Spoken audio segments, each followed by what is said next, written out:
Hey, Ben, let me ask you something. Did you know that a doctor pulling in $500,000 a year, but who's got $1 million in student debt, could actually be less wealthy than a retiree? You know, someone who owns their $1.5 million home free and clear, but only has an income of, say, 60 grand a year. Wait, what? No way. That sounds totally backwards. I mean, the doctor's making $500,000. How in the world is the retiree the wealthier one? It's all because of something we call the Jargon Gap.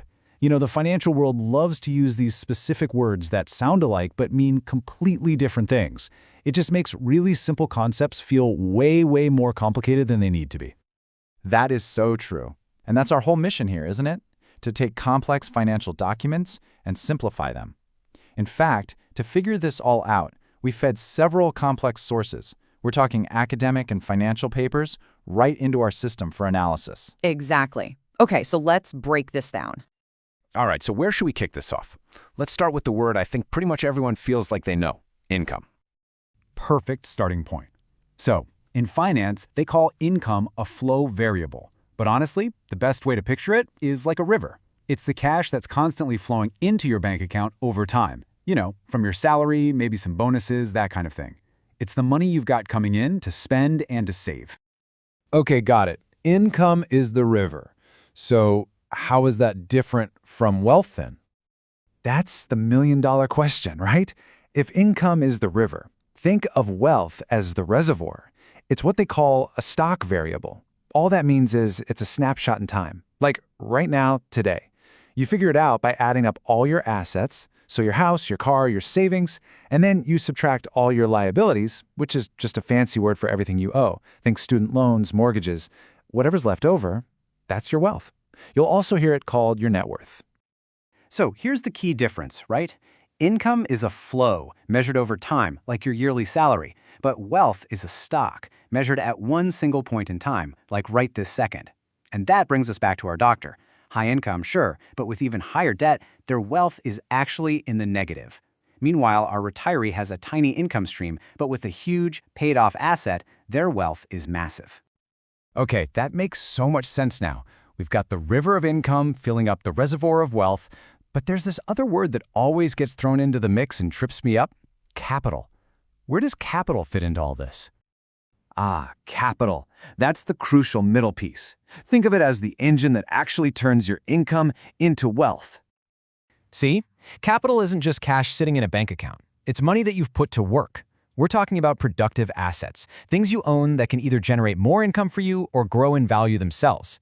It's like buying machinery for a factory that helps you make and sell more stuff.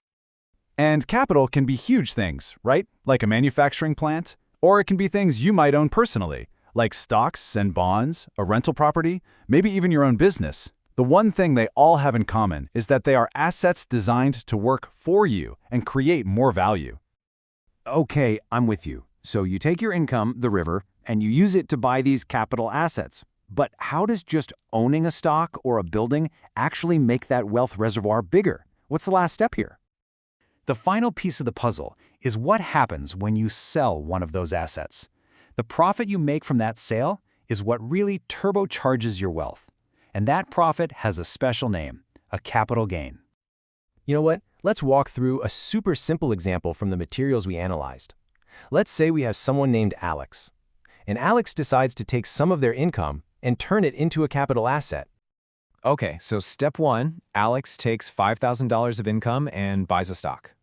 Exactly. Now Alex just lets that asset do its thing for a while. So step two, a year and a half later, that stock has gone up in value and Alex sells it for $7,500. And that difference, that extra $2,500, that's not income. That is the capital gain. It's pure profit, and it gets poured directly into Alex's wealth reservoir. So let's just make it crystal clear.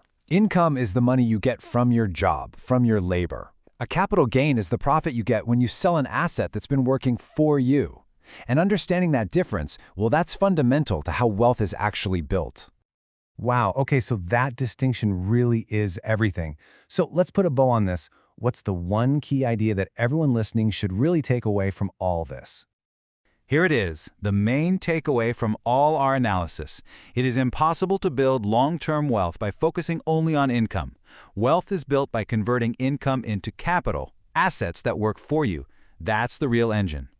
That clicks. It really does. Understanding the actual language is the first huge step. It absolutely is. And now that you get the language, now that you have this foundation, we can tackle what comes next. That's right. So next week, we're going to decode the 10 financial terms you pretend to understand. You're definitely not going to want to miss that one, so make sure you subscribe.